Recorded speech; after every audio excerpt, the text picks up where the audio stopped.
कांग्रेस नेता राहुल गांधी की टिप्पणी पर केंद्रीय मंत्री अनुराग ठाकुर ने कहा कि आपातकाल लगाकर कांग्रेस के लोकतंत्र की हत्या की।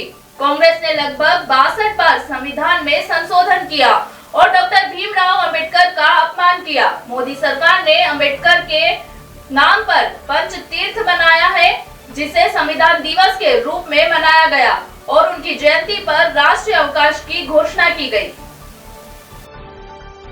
देखिए, कांग्रेस पार्टी ने तो लोकतंत्र की हत्या की है इमरजेंसी लगाकर। श्रीमती इंदिरा गांधी जी ने, कांग्रेस ने संविधान को कई बार संशोधन किया, 62 बार से ज्यादा संशोधन किया।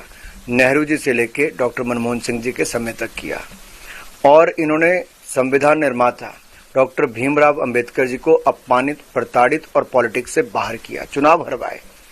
यहाँ नरेंद्र मोदी जी की सरकार ने तो बाबा साहब अंबेडकर के नाम पे पंचतीर्थ बनाया, संविधान दिवस मनाया, उनके जन्म जयंती पर राष्ट्रीय अवकाश घोषित करना। SC ST को फसल बीमा योजना में 71% लाभार्थी हैं, PM किसान सम्मान निधि में 80% हैं, मुद्रा योजना में लगभग 51% से ज्यादा हैं।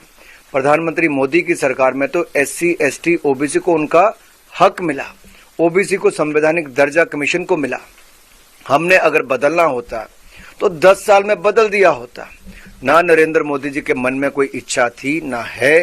नरेंद्र मोदी जी ने तो पहले दिन एक सर झुकाया संसद की पहली सीढ़ी पर, दूसरा सर झुकाया अपना संविधान पर जो बाबा साहब अंबेडकर ने दिया है। कांग्रेस को पीड़ा इस बात की हो रही है कि 10 साल मोदी जी ने देश का मान सम्मान कैसे बढ़ा दिया और अब ये विपक्ष जो भ्रष्टाचार के गंभीर आरोपों में घिरा है, अलग थलग पड़ा है, ना नेता, ना नीति और ना नीयत एक है, उनको अब डर सता रहा है कि हार कैसे होगी तो उससे बचा कैसे जाए।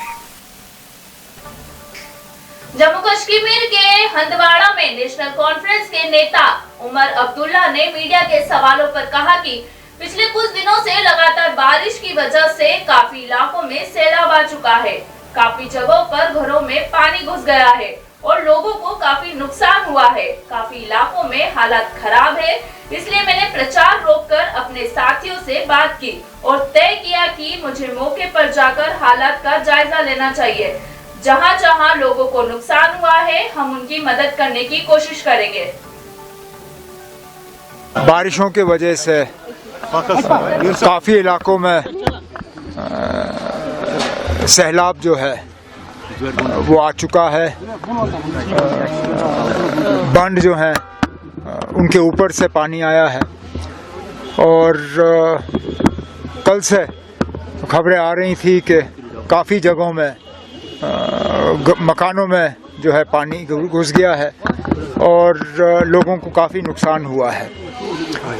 ये देखते हुए कि हालत जो है काफ़ी इलाकों में ख़राब है, मैंने अपना कैंपेन जो है वो रोक के फ़ौरन अपने साथियों से बात की और तय किया कि मुझे मौके पे आके हालात का जो है जायज़ा लेना चाहिए और सुबह से इसी कोशिश में लगा हूँ कि जहाँ जहाँ इस सैलाब से लोगों को नुकसान हुआ है, एक तो खुद हाल देखूं और उसके बाद जहाँ जहाँ लोगों की हम मदद कर सकेंगे इनकी मदद करने की कोशिश करेंगे।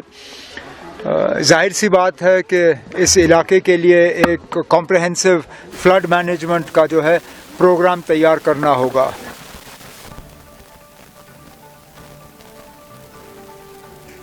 मुंबई पहुंचे लोकसभा अध्यक्ष ओम बिरला ने मीडिया के सवालों पर कहा कि लोगों में नरेंद्र मोदी को फिर से प्रधानमंत्री बनाने का उत्साह है।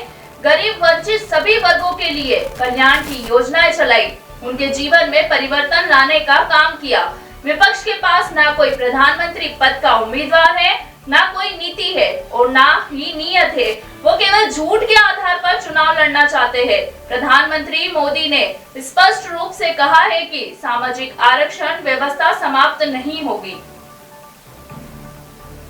फिर से नरेंद्र मोदी जी को प्रधानमंत्री बनाने के लिए उत्साह है लोगों में। गरीब वंचित सभी वर्गों के लिए जो कल्याण की योजनाएं चलाई, उनके जीवन को परिवर्तन करने का काम किया।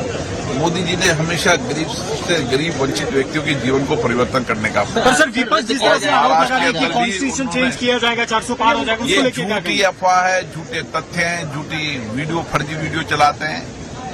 वो न तो उनका कोई प्रधानमंत्री का उम्मीदवार है, न कोई उनके पास कोई नीति है, न नियत है।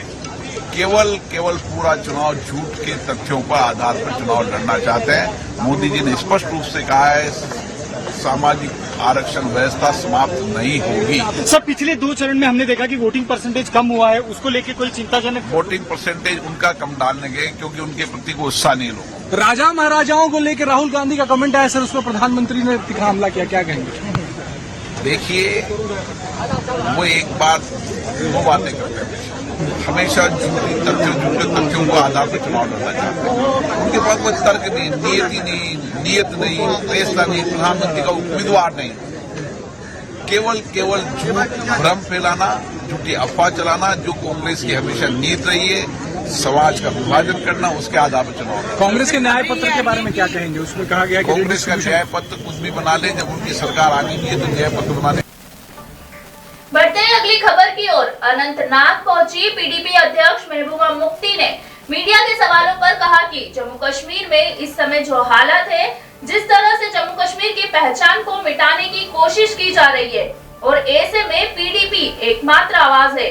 नेशनल कॉन्फ्रेंस और हम मिलकर चलना चाहते थे, लेकिन नेशनल कॉन्फ्रेंस ने यह कहा कि पीडीपी खत्म हो चुकी है, जिसकी वजह से लोगों को बहुत बुरा लगा।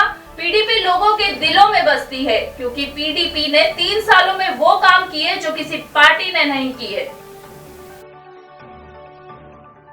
देखिए जो हालात हैं जम्मू कश्मीर में, इसको जो मामलात है, जिस तरह से जम्मू कश्मीर के तशख़्ख़ुस पहचान को मिटाने की कोशिश की जा रही है, और ऐसे में पीडीपी एक वाहिद आवाज़ है जो पिछले 5 साल से बोलती रही है, चीखती रही है, चलाती रही है। खासकर जब नेशनल कॉन्फ्रेंस को और हम दोनों मिलके चलना चाहते थे, मगर नेशनल कॉन्फ्रेंस ने ये कहा कि पीडीपी खत्म हो चुकी है, जिसकी वजह से लोगों को बहुत बुरा लगा। तो लोग दिखाना चाहते हैं कि जो पीडीपी है वो लोगों के दिलों में बसती है। वो लोगों, हो सकता है लोग कुछ अरसे के लिए नाराज हो गए हो जरूर, मगर पीडीपी लोगों के दिलों में बसती, क्योंकि पीडीपी ने 3 साल में वो काम किए जो किसी जमात ने 50 साल में नहीं किया। तीनों सीटों पे आपका कब्जा होगा? तीनों सीटों पे आपकी जीत दर्ज होगी? देखिए ये तो लोग फैसला करेंगे, मैं कौन फैसला करेंगे।